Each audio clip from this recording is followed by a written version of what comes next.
पंढरीच्या आषाढी वारीसाठी जगद्गुरू तुकाराम महाराज यांच्या पालखीचे प्रस्थान उद्या 18 जून रोजी देहू येथून होत असून यासाठी अकलूज येथील डॉक्टर धवलसिंग मोहिते पाटील यांचा बलराज हा अश्व आज पालखी सोहळ्याकडे रवाना झाला।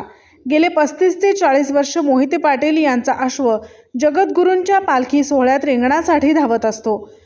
मोहिते पाटलांचा हा पताकाधारी अश्व बलराज गेली 4 वर्ष जगद्गुरूंच्या सेवेत आहे।